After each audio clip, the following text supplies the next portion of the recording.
ഉപ്പള ഗേറ്റിലുള്ള സഹോദരങ്ങൾ വിദേശത്ത് ജോലി ചെയ്യുമ്പോൾ ഇവിടെ നിന്ന് കാണുമ്പോൾ അവർക്കും ഒരു സന്തോഷം. ഇവിടെ ദുആ ചെയ്യുന്ന ഈ സദസ്സിലെ ആമീൻ അവർക്ക് പിടിക്കാനും അവർക്ക് ആമീൻ പറയാനും ഒരു സന്തോഷവും ഒരു സാഹചര്യവും. സ്വന്തം നാട് കാണാം, നാട്ടുകാരെ കാണാം, ഇവിടെ നടക്കുന്ന സംവിധാനങ്ങളെല്ലാം ഒന്ന് കണ്ട് ആസ്വദിക്കാനുള്ള ഒരു സാഹചര്യവും അവർക്കുണ്ടാകുമ്പോൾ സോഷ്യൽ മീഡിയയിൽ കൂടെ നന്മകൾ ഉണ്ട് എന്നാണ് നമുക്ക് മനസ്സിലാക്കാൻ കഴിയുന്നത്. എത്രയോ വഅലുകൾ നമ്മുടെ സഹോദരി സഹോദരങ്ങളടക്കം എത്രയോ പേര് വഅലുകൾ കേൾക്കുന്നു, ആ വഅലുകൾ ഷെയർ ചെയ്യുന്നു, എത്രയോ നല്ല നല്ല മെസ്സേജുകൾ നൽകുന്നു, അത് ഷെയർ ചെയ്യുന്നു. രോഗികളായ സഹോദരി സഹോദരങ്ങളെ സഹായിക്കാൻ വേണ്ടിയിട്ട് ഒരു പ്രഖ്യാപനങ്ങൾ നടക്കുന്നു, അതിനുവേണ്ടി ഒരു ഷെയർ ചെയ്ത് എല്ലാ മെസ്സേജ് ഗ്രൂപ്പുകളിലേക്കും ഓരോ വ്യക്തികളെയും അനൗൺസ്മെന്റ് ചെയ്ത് അറിയിക്കുമ്പോൾ എന്തെങ്കിലും ഒരു സഹായങ്ങളോ അതേപോലുള്ള രക്തമോ കിഡ്നിയോ ഇതുമായി ബന്ധപ്പെട്ട എന്ത് ആവശ്യങ്ങളുള്ളതും ഈ സോഷ്യൽ മീഡിയയിലൂടെ ജനങ്ങൾക്കതെല്ലാം പല സ്ഥലങ്ങളിലേക്കും അത് എത്തിക്കിട്ടുന്നു. അതുകൊണ്ട് അതിന് ഗുണമുണ്ട്, പക്ഷെ അതേപോലെ ദോഷവുമുണ്ട്. എല്ലാ വശങ്ങൾക്കും ഗുണവും ഒരു ദോഷവുമുണ്ട്. ഗുണത്തെക്കാൾ ഏറെ ദോഷം ചെയ്യുമെന്ന് ചില സന്ദർഭത്തിൽ അല്ലാഹു സുബ്ഹാനഹു വ തആല നമുക്ക് മുന്നറിയിപ്പ് നൽകിയിട്ടുണ്ട്.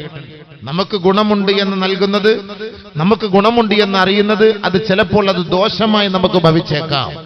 അതുകൊണ്ട് നിങ്ങൾ ആ സന്ദർഭത്തിൽ ആ ഗുണത്തെക്കാൾ ആ ദോഷത്തെയാണ് നിങ്ങൾ ശ്രദ്ധിക്കേണ്ടത്. അങ്ങനെയുള്ള ചില സന്ദർഭങ്ങളൊക്കെ അല്ലാഹുവും അവന്റെ റസൂലും നമുക്ക് താക്കീത് നൽകിയിട്ടുണ്ട്. അതിൽപ്പെട്ട ഒരു സംഭവമാണ് ഇന്നത്തെ ഈ കാലഘട്ടത്തിലെ ഈ സോഷ്യൽ മീഡിയകൾ. നമ്മുടെ കുട്ടികൾ ചെറുപ്പക്കാരൊക്കെ ഇത് വഴിപിഴച്ചു പോകാൻ ഇതൊരു കാരണമാകുന്നു. നമ്മുടെ സഹോദരിമാർ പിഴച്ചു പോകാൻ ഇതൊരു കാരണമാകുന്നു. നമ്മുടെ സഹോദരങ്ങൾ പിഴച്ചു പോകാൻ ഇതൊരു കാരണമാകുന്നു. നമ്മുടെ സഹോദരിമാരുടെ കൈകളിലുള്ള മൊബൈലുകൾ, അതിൽ വരുന്ന ഓരോ മെസ്സേജുകൾ അത് എടുക്കാൻ കഴിയാതെ ഒരുപക്ഷെ അത് ഹാങ്ങിങ് ആയി പോയാൽ അത് ഏതെങ്കിലും മൊബൈൽ കടകളിൽ കൊണ്ട് കൊടുക്കുമ്പോൾ അവർ അതിനുള്ള മെസ്സേജുകൾ മുഴുവനും ഊറ്റിയെടുക്കുകയാണ്. അത് നമ്മൾ ആരും അറിയുന്നില്ല, രഹസ്യമായിട്ട്.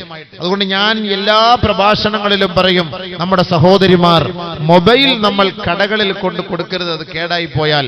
അല്ലെങ്കിൽ അത്രയ്ക്കും വിശ്വസ്തരായ ആളുകളുടെ കൈകളിലേ കൊടുക്കാവൂ. പ്രത്യേകിച്ച് സ്ത്രീകൾ കൊണ്ടുപോയി മൊബൈൽ കടകളിൽ കൊടുത്താൽ പ്രത്യേകമായി അവർ അത് ഗവേഷണം നടത്തും. പുരുഷന്മാർ കൊണ്ടുപോയാൽ അങ്ങനെ ഗവേഷണം നടത്താറില്ല. അതുകൊണ്ട് നമ്മുടെ മൊബൈൽ കേടായാൽ നമ്മുടെ ആൺകുട്ടികളുടെ കയ്യിൽ കൊടുത്തു വിടണം, അങ്ങനെ ചെയ്യാവും. പക്ഷെ നമ്മുടെ സഹോദരിമാർ, ഞാനിങ്ങനെ കഴിഞ്ഞ ദിവസം കണ്ണൂർ ഒരു പരിപാടിയിൽ ഞാൻ അവിടെ ഒരു കടയിൽ നിൽക്കുമ്പോൾ ഒരു പെൺകുട്ടിക്ക് ഇതുപോലെ ഒരു മൊബൈൽ ഉണ്ട്. നമ്മുടെ മൊബൈൽ കടയിൽ, ഞാൻ മൊബൈൽ കടയിൽ പോയതാണ്, നമ്മുടെ ഒരു സുഹൃത്താണ്. അങ്ങനെ അവിടെ സംസാരിച്ചുകൊണ്ട് നിൽക്കുമ്പോൾ ഒരു മുതിർന്ന ഒരു പെണ്ണൊരു മൊബൈൽ ഉണ്ടെന്ന്, ഇതിൽ എന്തൊക്കെ ചെറിയ പ്രശ്നമുണ്ടെന്ന് ശരിയാക്കി തരാൻ പറഞ്ഞു. മുസ്ലിം പെണ്ണ. ഞാൻ പറഞ്ഞു, പെണ്ണെ, നീ എന്തടിസ്ഥാനത്തിലാണ് ഈ മൊബൈൽ കൊണ്ട് നീ കടക്കാരുടെ മുന്നിൽ കൊടുക്കുന്നത്? ഇതിനകത്തുള്ള രഹസ്യങ്ങൾ, അല്ലെങ്കിൽ നിങ്ങളുടെ ഫാമിലി ഫോട്ടോ, അല്ലെങ്കിൽ നിങ്ങളുടെ സീക്രട്ട് പ്രശ്നങ്ങൾ, വിഷയങ്ങളും മെസ്സേജുകൾ, ഇതെല്ലാം ഇവർ ചോർത്തിയെടുക്കൂലേ? നീ എന്തടിസ്ഥാനത്തിലാണ് കൊണ്ട് കൊടുക്കുന്നത് വെച്ചപ്പോ അത് ഞങ്ങൾക്ക് വിശ്വാസമുള്ളവരായത് കൊണ്ട് വന്നതാണ് ഉസ്താദെ എന്ന് പറയും. കടക്കാരൻ വിശ്വാസമുള്ളവനായിരിക്കാം മുതലാളി, പക്ഷെ ആ കടയിൽ ഉള്ളവർ വിശ്വാസമുള്ളവരായിരിക്കുമോ? എല്ലാവരും ഇന്ത്യാന ഹോസ്പിറ്റൽ ലത്തീഫിച്ചാന്റെ എന്ന് പറഞ്ഞ് അമ്മ പോകും, കുറച്ച് പൈസ എല്ലാം കുറച്ച് തരുമെന്ന്. മൂപ്പിൽ അവിടെ കാണൂലല്ലോ, അതല്ലേ സമയം. എല്ലാവരും നമ്മുടെ ലത്തീഫിച്ചാന്റെ നമുക്ക് പോവാം, അവിടെ പോയാൽ നമുക്ക് ഉപ്പള ഗേറ്റുകാർക്ക് കുറച്ച് പൈസ എല്ലാം കുറച്ച് തരുമെന്ന് പറഞ്ഞ് നമ്മളവിടെ പോകും. മൂപ്പിലല്ലോ സംഭവം ചെയർമാൻ ആയിരിക്കാം, അല്ലെങ്കിൽ അവിടുത്തെ MD ആയിരിക്കാം, ഒക്കെ ആയിരിക്കാം, സംഭവം ശരി തന്നെ ആയിരിക്കാം. ആളവിടെ കാണൂലല്ലോ, അദ്ദേഹത്തെ വിശ്വസിച്ചായിരിക്കും നമ്മൾ അവിടെ പോകുന്നത്. എന്ന് പറഞ്ഞല്ലേ, മൊബൈൽ കടക്കാരനെ വിശ്വസിച്ച് നമ്മൾ പോകും. പക്ഷെ മൊബൈൽ കടക്കാരൻ അവിടെ ഇല്ല, ജോലിക്കാരാണ്. അവർക്ക് നിന്റെ ചാരിത്രം എന്തെന്ന് അറിയില്ല. അവർ നിന്റെ രഹസ്യങ്ങളെല്ലാം ചോർത്തിയെടുക്കാൻ അവരത് കാരണമായി തീർന്നേക്കാം.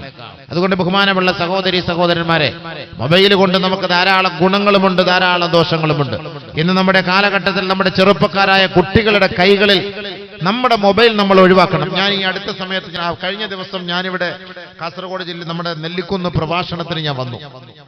ഞാൻ ഇവിടെ നിന്ന് തിരിച്ച് നാട്ടിലേക്ക് പോകുമ്പോൾ എന്റെ വാഹനത്തിൽ ഒരു കൗൺസിലർ ഉണ്ടായിരുന്നു, ഒരു ഡോക്ടർ. അദ്ദേഹം ഈ കൗൺസിൽ ചെയ്യുന്ന ആളാണ്. കുറെ അനുഭവങ്ങൾ അദ്ദേഹവും ഞാനുമായിട്ട് ഇങ്ങനെ പങ്കിട്ടു. അദ്ദേഹത്തിന്റെ ജീവിതത്തിൽ വന്ന് സംഭവിച്ച ഓരോരോ സംഭവ വികാസങ്ങൾ അദ്ദേഹം എന്നോട് പറയുകയുണ്ടായി. അതിൽ അദ്ദേഹം പറഞ്ഞൊരു വാക്ക്, എന്നെ ഞെട്ടിപ്പിച്ചതും എന്നെ അത്ഭുതപ്പെടുത്തിയതുമായ ഒരു വാക്ക്, ദുബായിൽ അദ്ദേഹം ഈ അടുത്ത സമയത്ത് ഒരു കൗൺസിലിംഗിന്റെ പരിപാടിക്ക് പോയപ്പോൾ 3 വയസ്സായ ഒരു കുട്ടി സെക്സിന് അഡിക്റ്റ് ആയിപ്പോയി. 3 വയസ്സ്. നിങ്ങൾ വിശ്വസിക്കോ? കേരളക്കാരിയാണ്, ജില്ല ഒന്നും ഞാൻ പറയുന്നില്ല. അദ്ദേഹം എന്നോടെല്ലാം വളരെ വ്യക്തമായിട്ട് പറഞ്ഞു, മുസ്ലിം കുടുംബത്തിൽപ്പെട്ടവർ.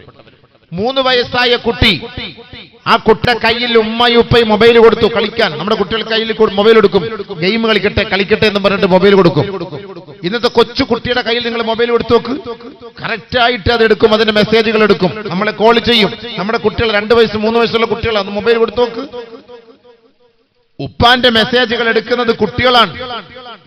അതുകൊണ്ട് നമ്മൾ മനസ്സിലാക്കണം, ആ കുട്ടി 3 വയസ്സായ കുട്ടി 6 മാസമായിട്ട് ഈ മൊബൈലിലൂടെ ഈ സെക്സ് കാണുകയാണ്. അറിയുന്നില്ലല്ലോ കുഞ്ഞിന്, അത് കണ്ടപ്പോൾ ഒരു ആസ്വാദനം. അങ്ങനെ സ്ഥിരമായിട്ട് അത് കാണാൻ തുടങ്ങി. മാനസികമായ പ്രശ്നങ്ങളായി ആ പിതാവ് ആത്മഹത്യയുടെ വക്കിലേക്ക് വരെ എത്തി. കാരണം ആ പിതാവോ മാതാവോ ഇതൊന്നും കാണാറില്ല. പക്ഷെ ഈ മൊബൈൽ നമ്മൾ ഉപയോഗിക്കുമ്പോൾ, നിങ്ങൾ EP അബൂബക്കർ കാസിമി എന്ന് പറഞ്ഞൊരു നമ്മളൊരു അതിലൊരു നമ്മുടെ പേരടിക്കുന്ന സമയത്ത് ഒരു വാല് കേൾക്കാൻ വേണ്ടിയിട്ട് പേരടിച്ചാൽ തൊട്ട് മോൾ EP അബൂബക്കർ കാസിമി കാണും, തൊട്ട് താഴെ ചിലപ്പോ ഷക്കീലയും കാണും, ചിലപ്പോ സെക്സികളും കാണും, ഭാവനയും കാണും, കാവ്യ മാധവനും കാണും. അപ്പൊ ആളുകൾ പറയുന്നത് എന്താ?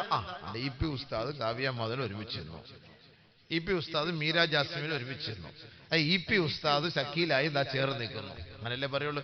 എതിരാളികൾ നോക്കിയിരിക്കുകയാണ്, കൊള്ളാം, ഇത് മതി നമുക്ക്, ഇനി അടുത്ത മെസ്സേജ്, നമുക്കെതിരെ അടുത്ത പരിപാടിയായി. അങ്ങനെയല്ല ഇന്ന് മീഡിയകളിൽ കാണുന്നത്. ഒരാളെ നിന്ദിക്കലാണ്, ഒരാളെ നാണം കെടുത്തലാണ്, ഒരാളുടെ ഇസ്സത്തിനെ തകർക്കുന്നതിന് വേണ്ടിയാണ് ഇന്ന് നമ്മുടെ മുസ്ലിമീങ്ങൾ അടക്കമുള്ള സഹോദരങ്ങൾ മീഡിയകൾ ഉപയോഗിക്കുന്നത്. 1400 വർഷങ്ങൾക്ക് മുമ്പ് തന്നെ പരിശുദ്ധമായ ഖുർആനിൽ അല്ലാഹു സുബ്ഹാനഹു വ തആല ഇങ്ങനെയൊക്കെ ഒരു സംഭവം ഉണ്ടാകുമെന്ന് മനസ്സിലാക്കിക്കൊണ്ട് തന്നെയാണ് അല്ലാഹു സുബ്ഹാനഹു വ തആല സൂറത്തുൻ നൂറിലൂടെ ആയത്തിറക്കിയത്. ബിസ്മില്ലാഹിർ റഹ്മാനിർ റഹീം. إن الذين يحبون تشيع الفاحشة في الذين آمنوا لهم عذاب أليم في الدنيا والآخرة والله يعلم وأنتم لا تعلمون. ആരാണോ സത്യവിശ്വാസികൾക്കിടയിൽ അനാവശ്യങ്ങളും അശ്ലീലങ്ങളും അധർമ്മങ്ങളും ഉപയോഗിച്ചുകൊണ്ട് അവരെ അനാവശ്യതകളിലേക്ക്, അവരെ കൃത്രിമമായി അവരെ വരച്ചുകൊണ്ട് അവർക്കെതിരെ ദുരാരോപണങ്ങൾ നടത്തുന്നത്, യുഹിബ്ബൂന അൻ തശീഅൽ ഫാഹിഷ, ഫവാഹിഷുകൾ, അശ്ലീലങ്ങൾ പ്രചരിപ്പിക്കലാണത്, അത് പറയലല്ല. അല്ലാഹു തആല ഇവിടെ പറഞ്ഞ വാക്കതാണ് അൻ തശീഅൽ ഫാഹിഷ. അനാവശ്യങ്ങളും അശ്ലീലങ്ങളും ആരാണോ പ്രചരിപ്പിക്കുന്നത്, ആരാണോ ഷെയർ ചെയ്യുന്നത്, ലഹും അദാബുൻ അലീം ഫിദ്ദുനിയാ വൽ ആഖിറ. പറയൂ പ്രവാചകരെ, അവർക്ക് ദുനിയാവിലും ആഖിറത്തിലും നാണം കെട്ട ശിക്ഷയാണ്, നിന്ദ്യമായ ശിക്ഷയാണ്. ഒരു മനുഷ്യൻ ഒരാളുടെ ന്യൂനതകൾ വെളിപ്പെടുത്തി കഴിഞ്ഞാൽ ആ ദുനിയാവിൽ നിന്ന് അവൻ മരണപ്പെടുന്നതിന് മുമ്പ് ആരാണോ നിന്റെ ന്യൂനത വെളിപ്പെടുത്തിയത്, അല്ലാഹു നിന്റെ രഹസ്യങ്ങളെ വെളിപ്പെടുത്താതെ നിന്റെ റൂഹിനെ പിടിക്കുകയേ ഇല്ല. അല്ലാഹു റസൂൽ പറഞ്ഞ വാക്കാണ്. നമ്മുടെ ന്യൂനത, ഒരാളുടെ ന്യൂനത സോഷ്യൽ മീഡിയയിലൂടെ പ്രചരിപ്പിക്കാനാണ്, അവനെക്കുറിച്ച് അനാവശ്യങ്ങളും അനർത്ഥങ്ങളും പ്രചരിപ്പിക്കാനാണ് നിന്റെ ആഗ്രഹമെങ്കിൽ അല്ലാഹു സുബ്ഹാനഹു വ തആല നീ മരിക്കുന്നതിന് മുമ്പ് നിന്നെയും നാണം കെടുത്തിയിട്ടല്ലാതെ ഈ ഭൂലോകത്ത് നിന്ന് അല്ലാഹു തആല നിന്നെ മരിപ്പിക്കുകയില്ല. നബിയുനാ റസൂലുള്ളാഹി സ്വല്ലല്ലാഹു അലൈഹി വസല്ലം വാക്കാണ്. നമുക്കൊരാളുടെ ഐബുകൾ വെളിപ്പെടുത്താൻ എന്താണ് അവകാശം? ഒരാളുടെ ന്യൂനതകൾ വെളിപ്പെടുത്താൻ മറ്റൊരാൾക്ക് എന്താണ് അവകാശം? അല്ലാഹു സത്താറുൽ ഉയൂബാണ്. ഐബുകളെ മറച്ചു വെക്കുന്നവനാണ് അല്ലാഹു. എത്ര പേരുടെ ഐബുകൾ, രഹസ്യങ്ങൾ അല്ലാഹു മറച്ചു വെക്കുന്നത്? പാതിരാത്രി എങ്ങാനും സൂര്യൻ ഉദിച്ചാൽ ഇവിടുത്തെ മാന്യന്മാരുടെ എല്ലാവരുടെ അവസ്ഥകൾ അറിയാൻ കഴിയുമായിരുന്നു, അവന്റെയൊക്കെ അവസ്ഥ എന്താണെന്നുള്ളത്. അതുകൊണ്ട് കുല്ലും മഈബുൻ ഇല്ലല്ലാഹ്, അല്ലാഹ് അല്ലാത്തതെല്ലാം ന്യൂനതയുള്ളതാണ്. എല്ലാത്തിനും ന്യൂനതയുണ്ട്, ന്യൂനതയില്ലാത്തതാരുമില്ല. ഒരാളുടെ ന്യൂനതകളിലേക്ക് നോക്കരുത്, ഒരാളുടെ ഔറത്തിലേക്ക് നോക്കരുത്, ഒരാളുടെ ഐബിലേക്ക് നോക്കരുത്. ഐബില്ലാത്തവരായി ഭൂലോകത്ത് ആരും തന്നെ ഇല്ല. ഐബില്ലാത്തവൻ അല്ലാഹു മാത്രമാണ്. അതുകൊണ്ട് നമ്മളുടെ ന്യൂനത നമ്മൾ മറച്ചു വെക്കണം, നമ്മൾ മറ്റൊരാളുടെ ന്യൂനത മറയ്ക്കാൻ പോകണ്ട. അതുകൊണ്ട് എന്റെ സഹോദര, ചെറുപ്പക്കാരാ, നിന്റെ മൊബൈലിലേക്ക് ഒരു മെസ്സേജ് വന്നാൽ, നിന്റെ മൊബൈലിലേക്ക് ഒരു അശ്ലീലത വന്നാൽ, ഒന്നുകിൽ നീ അത് കാണുകയാണെങ്കിൽ തൗബ ചെയ്ത് നീ അത് ഡിലീറ്റ് ചെയ്യണേ. നിന്റെ സുഹൃത്തുക്കൾക്ക് നീ അത് കൈമാറരുതേ. ആദരവായ റസൂലുള്ളാഹി തങ്ങൾ പറഞ്ഞു, ഒരാൾ ഒരു അശ്ലീലമായ ഫോട്ടോ കാണുകയും അത് പ്രചരിപ്പിക്കുകയും ചെയ്തു കഴിഞ്ഞാൽ ആ വ്യക്തി, ആ പ്രചരിപ്പിച്ച വ്യക്തി ആ അശ്ലീലതയ്ക്ക് കൂട്ടുനിന്നവനെ പോലെയത്രേ. വ്യഭിചാരത്തിന്റെ ഫോട്ടോ നമ്മുടെ മൊബൈലിലേക്ക് വന്നു. നമ്മളത് മറ്റൊരാൾക്ക് മെസ്സേജ് ചെയ്തു കൊടുത്തു. അല്ലാഹുവിന്റെ റസൂല് പറയുകയാ, നീയും ആ ദുഷിച്ച കൃത്യത്തിന് നേതൃത്വം കൊടുത്തവനെ പോലെയാണ് എന്ന് പറഞ്ഞാൽ നീ വ്യഭിചരിച്ചവനെ പോലെയാണെന്ന് അർത്ഥം. അല്ലാഹു എത്ര വലിയ കടുപ്പമേറിയ വാക്കുകളാണ്. ഈ ആയത്തിന്റെ തഹത്തിൽ ഹദീസുകൾ നബി സല്ലല്ലാഹു അലൈഹി വസല്ലം തങ്ങൾ പഠിപ്പിച്ചിരിക്കുകയാണ്. ഒരാളൊരു മോശമായ മെസ്സേജ്, ഒരു ഫോൺ കോൾ, ഇന്നത്തെ പെണ്ണുങ്ങന്മാർ വിളിക്കുന്ന ഫോൺ കോളൊക്കെ നെറ്റ് അടിച്ചു വെക്കാൻ മതി. എല്ലാം അടിച്ച് നെറ്റ് അടിക്കുമ്പോൾ തന്നെ എല്ലാം അറിയാലോ, ആണിന് പെണ്ണും തമ്മിലുള്ള സംസാരം. ഇതൊക്കെ നമ്മുടെ കാമുകന്മാരൊക്കെ കാമുകിമാരെ വഞ്ചിച്ചിട്ട് രഹസ്യമായിട്ട് അത് റെക്കോർഡ് ചെയ്ത് നെറ്റിലിട്ട് കൊടുക്കുകയാണ്. കാമുകന്മാരുടെ ഇംഗിതത്തിന് വഴങ്ങാതെ വരുമ്പം അവളുടെയും ഇവന്റെയും കൂടെ എടുത്ത് നെറ്റിലിട്ട് കൊടുക്കും. അപ്പൊ ആരെങ്കിലും ഒക്കെ അത് കോപ്പി എടുത്തു കഴിഞ്ഞാൽ രഹസ്യമായിട്ട് സംസാരിക്കുന്ന സംഭാഷണങ്ങൾ മുഴുവനുമാണ്. അത് നമ്മൾ കേട്ടാൽ, അത് മറ്റൊരാൾക്ക് നമ്മൾ പ്രചരിപ്പിച്ചാൽ, ആ ദുഷിച്ച സംസാരത്തിന് നമ്മൾ നേതൃത്വം കൊടുത്തവരെ പോലെയാകുമെന്ന് ഔ കമാ ഖാല ഹബീബുനാ റസൂലുള്ളാഹി